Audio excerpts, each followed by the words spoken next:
Good evening. Welcome to another edition of the Gersnet Podcast, the independent Rangers podcast. By fans, for fans, where all the content is absolutely free. Coming to you in association with Forrest Precision Engineering.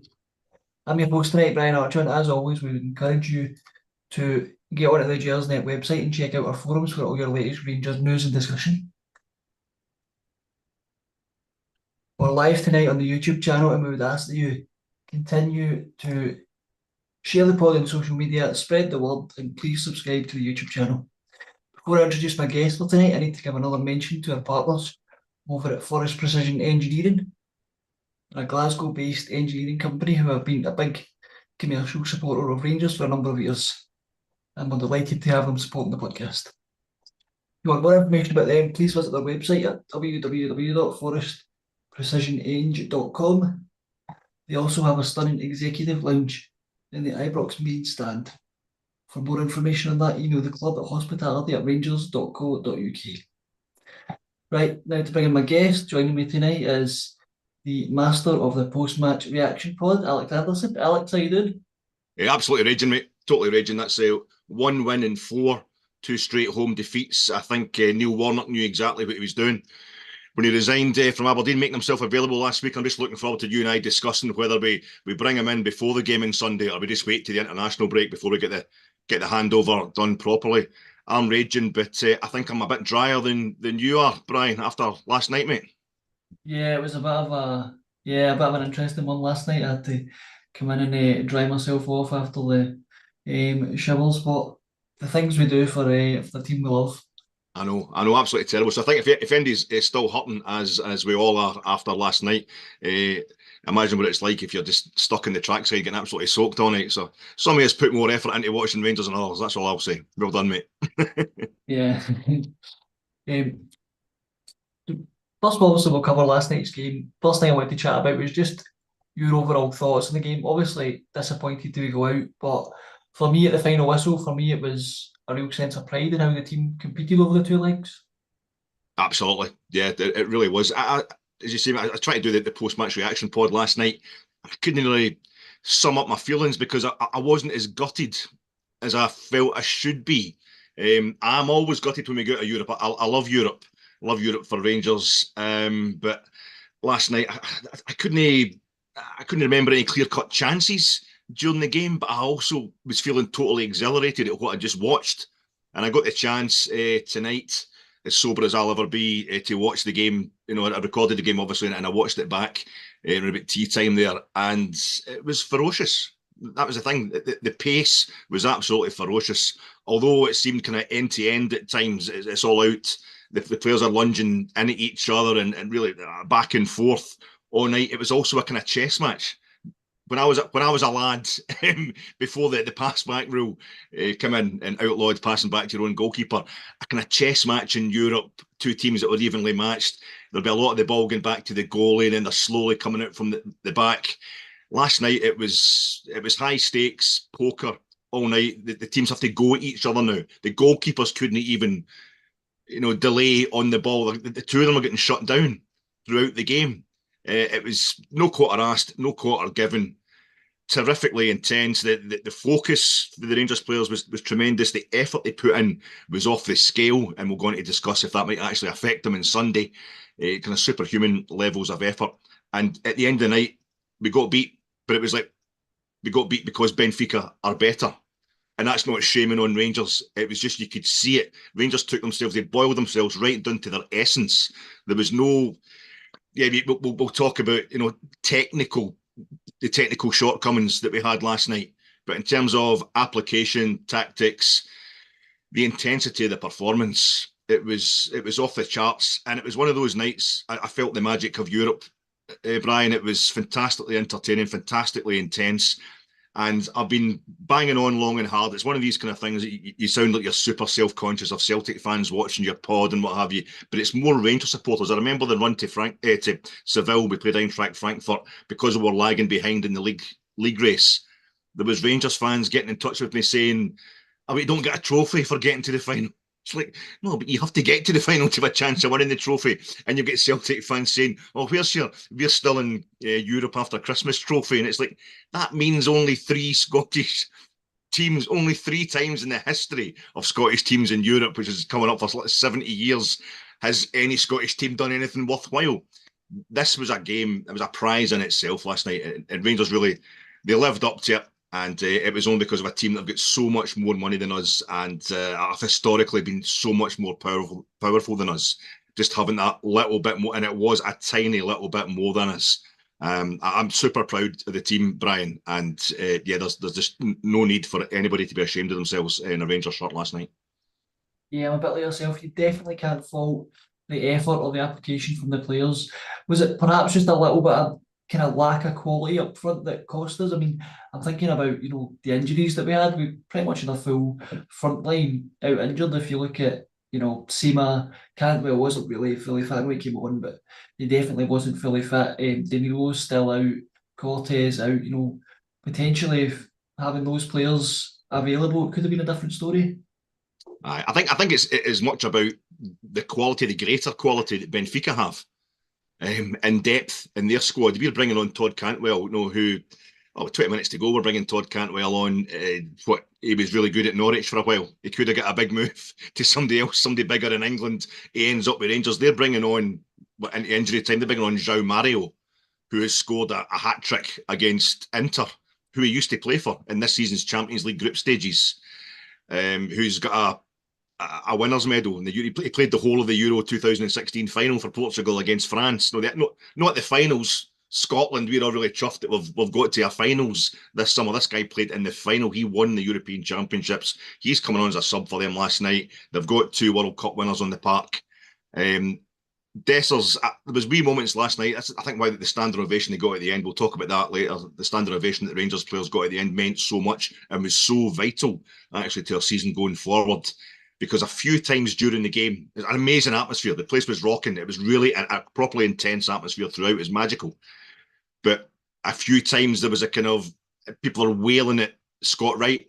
People are wailing at Dessers, which has become a kind of habit. And there's definitely, there was moments where they weren't doing what they should do. But this wasn't your Dessers performance where he's going clean through on goal against St Johnstone 3 times and then just seems to let the ball suck him into the park, suck him into the ground, just won't get it out from his feet. This was just a high quality defence he was up against last night. He's gone offside. He's gone early in that chance that Tom Lawrence and I think Scott Wright set up from early in the first half. But that was really the only mistake he made. If we had, as you say, if we had Seema, if we have Danilo, players who Philip Clement has almost made us forget, this year that we've lost. And when you look at the numbers they were getting, or the quality that Danilo was showing in his short spell of fitness, they're massive misses for us. But when you're getting to the point, we've got this thing going on now with our wingers as well. The number of players we're losing, and Seema obviously was playing wide in the left, but you're losing Cortez as well, who was just slotting in straight away, looking proper quality.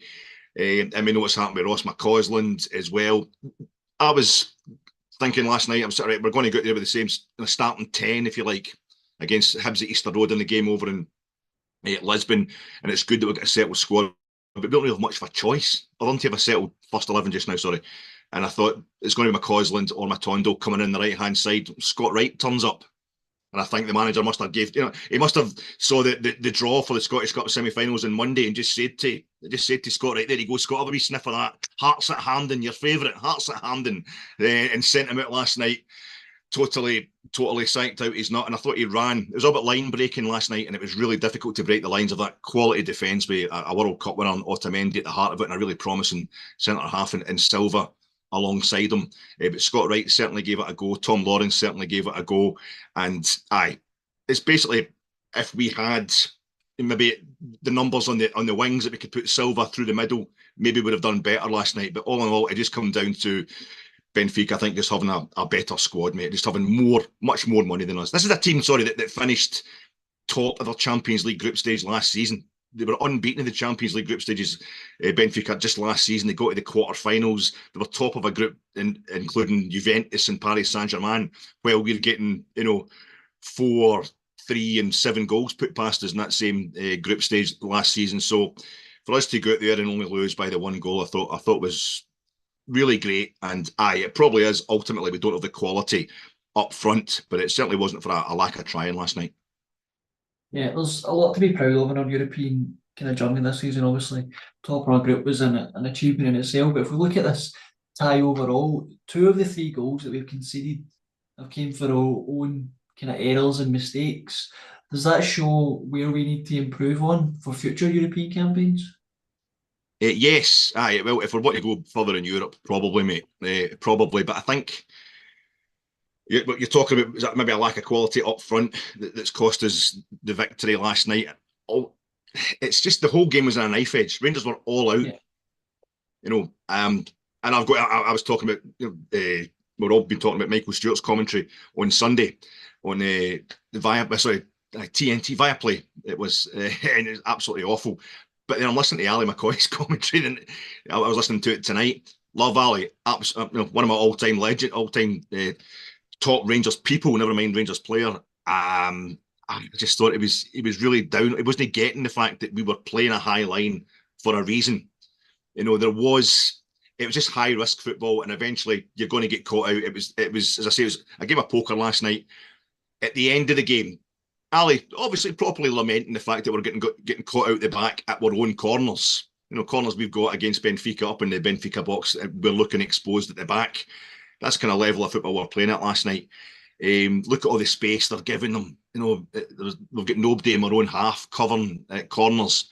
But then at the end, when Jack Butland's gone up for a free kick, deep into injury time, it's like, well, no, they're going to play a high line. Benfica are going to come out and play a high line. And that wasn't a problem somehow. They're doing exactly the same thing as us, despite the fact that if they concede a goal, this is going to go to extra time. They're going to chuck the tie. I think it was a wee bit of kind of just Scottish self-doubt, really, in our look at the tactics last night. You've got Yilmaz is getting blamed for the goal we conceded last night. Benfica barely cleared the lines. They had 6 players in and around, I think it was 4 or 5 players on the penalty spot, surrounding like demons around Dessers when he's trying to turn with that ball. We actually won the ball from the corner. yeah, It was working out okay. You could see the tactical value in it, how we'd applied it. They tried to clear it first time and it hits off the backside of another Benfica player. It was kind of cartoon caper stuff from them as well.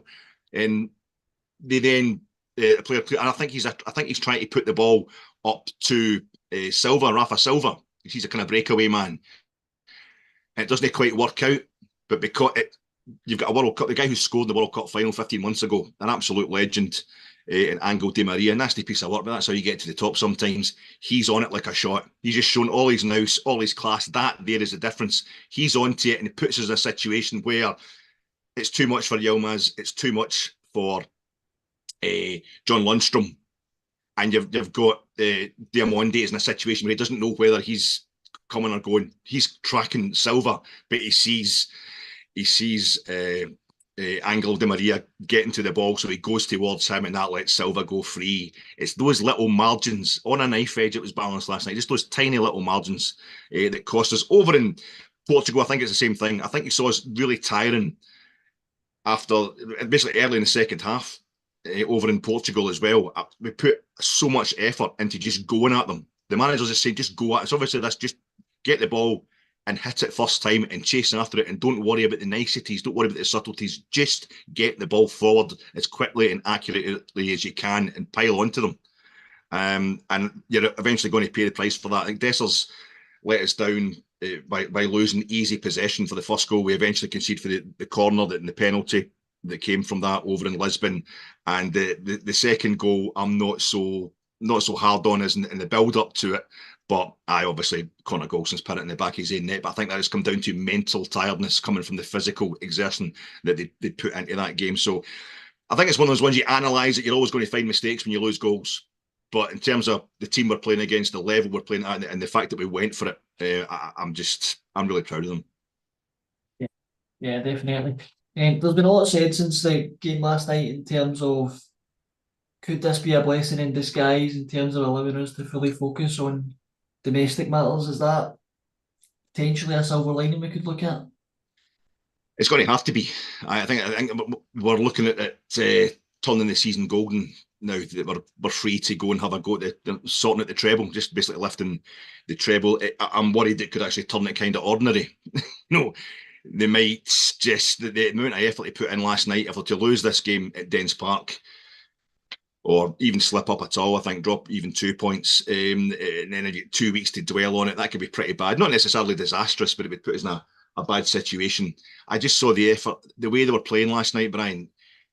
For example, had we put that kind of level of effort in against, Celtic earlier in the season when Michael Beale was starting to write his own resignation letter at Ibrox, we would have destroyed them. Yeah.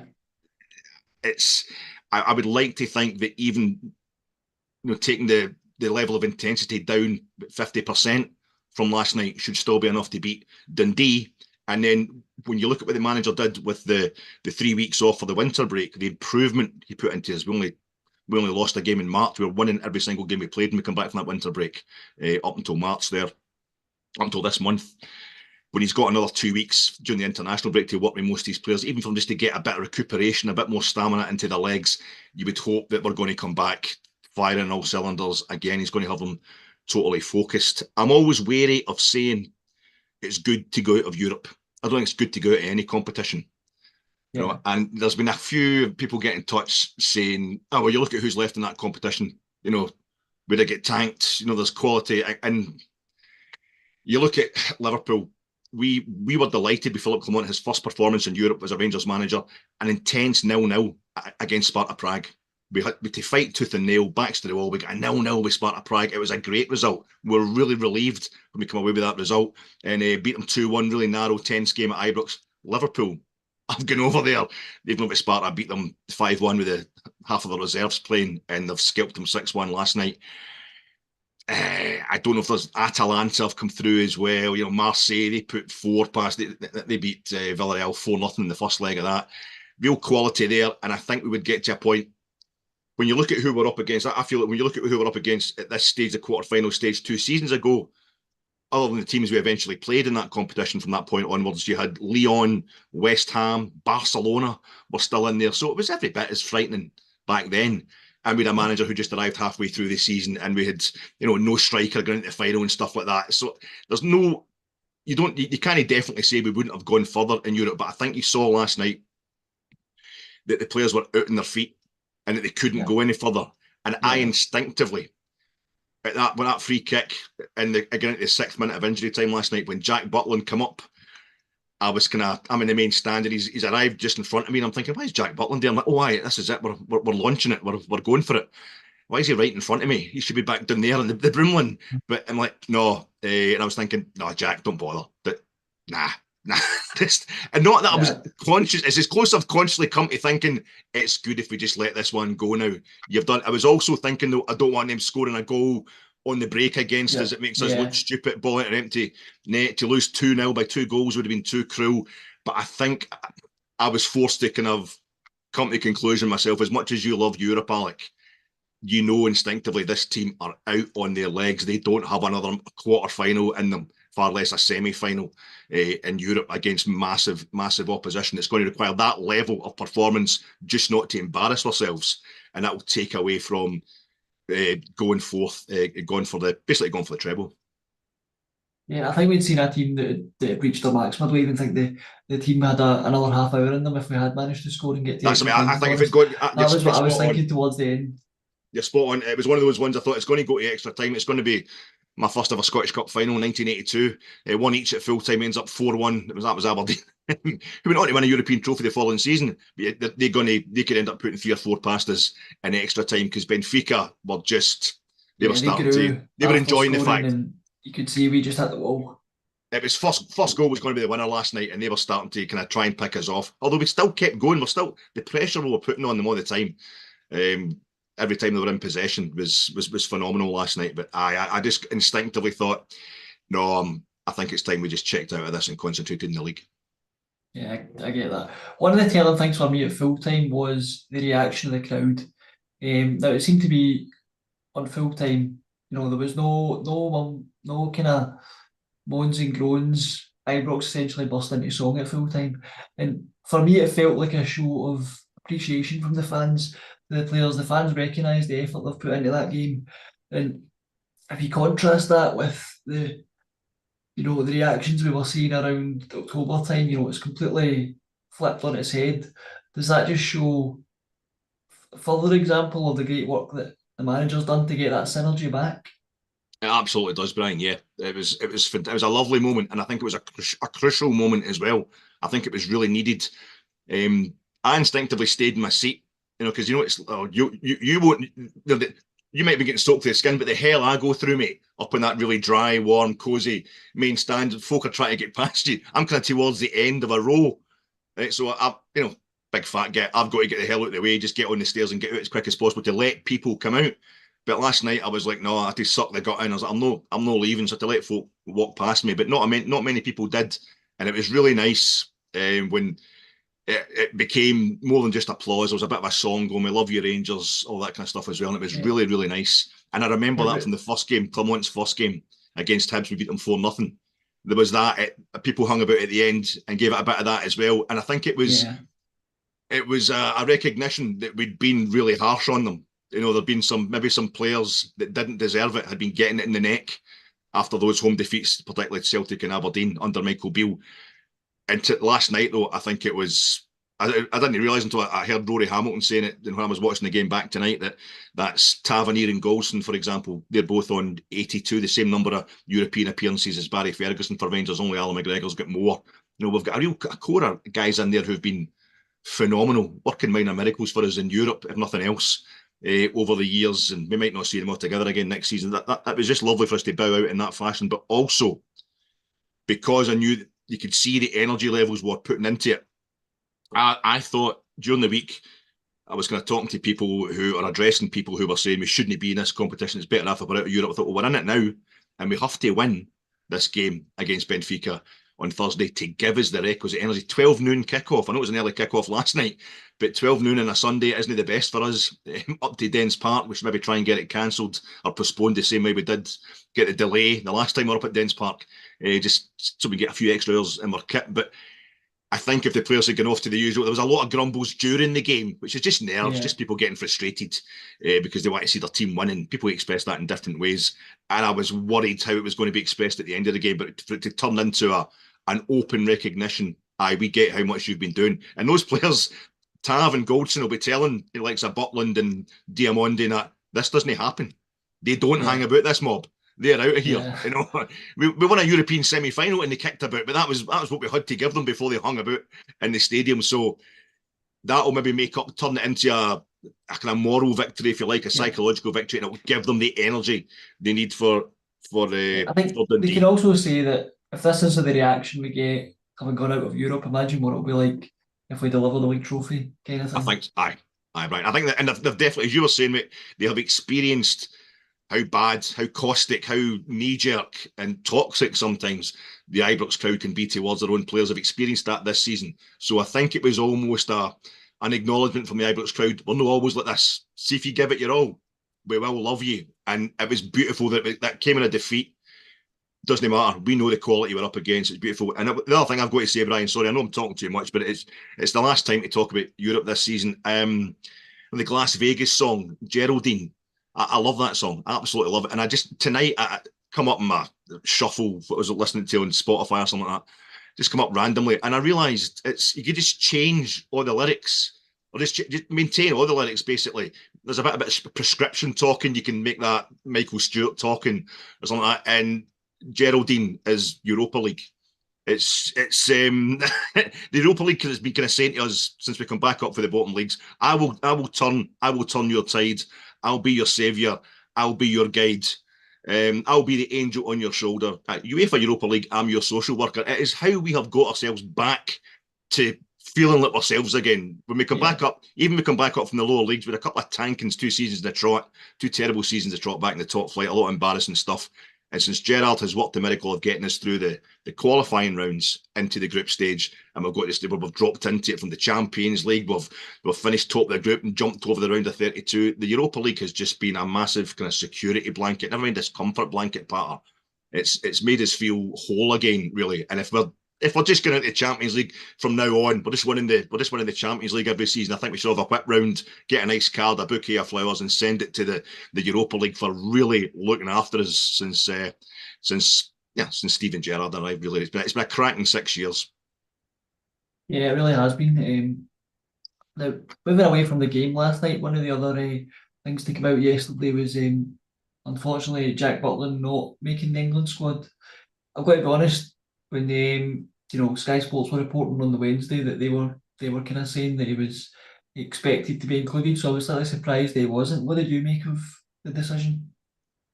I'm just worried about how it affects his confidence. I hope it doesn't give him a knock, doesn't dent his confidence.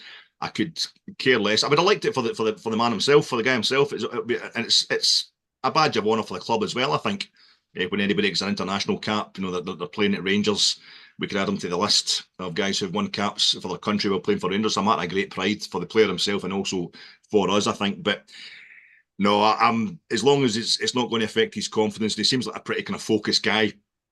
I'm quite happy. Comes to injury, his eye might start wandering, start thinking about the summer in Germany. I'm quite happy for him to be focusing on life at Rangers. I don't really know. I've not been watching enough English football this season at all. All my time's been taken up with Rangers, and so I don't really know how. Was it Jordan Pickford? Don't know how he's really getting on. I know Everton are struggling for various reasons. I know he's been their regular. Was it Colin Johnston, the fellow for Crystal Palace? I know Palace obviously tend to struggle as well, so he'll be getting plenty of practice, I would imagine. Yeah. But Aaron Ramsdale, I thought Jack Butland took it a step too far on Sunday. He obviously watched Aaron Ramsdale playing on Saturday night against Brentford, and we tried to do the same thing against Hibs at Easter Road the next night. I thought, no, you've taken it too far there, Jack. Kind of let the striker have the ball, but luckily Hibs didn't score because they're rank. And I to be honest, mate, I was but Ramsdale, he wasn't playing the other night when Arsenal beat Porto, so I don't think the guys he's up against can't be any great shakes. It might be a bit of a bit of condescension, a bit patronising attitude towards Scottish football, towards Rangers, despite everything we're doing in Europe. But ultimately, as long as it doesn't affect his confidence at Rangers, I could, to be honest, care less, mate. Yeah, no, I get that. Before we go on to preview the weekend's match, I need to give another shout out to our friends at Football Prizes. They're currently running a competition to win a Paul Gascoigne signed and custom LED framed Rangers shirt with a built-in TV. For more information on how to enter it, please visit footballprizes.co.uk/product/Gascoigne-signed-shirt. Now, on the weekend's match, Alex, a trip to Dens Park. I think, was it the last time we went to Dens Park? It was the delayed kick-off, and we actually played really well. It was also when Scottish football kind of went into overdrive on pyrotechnics, I seem to remember. There's always got to be some kind of funny that, isn't it? Scandal whenever Rangers win. Bring in the atmosphere, and then suddenly it was a bad thing, it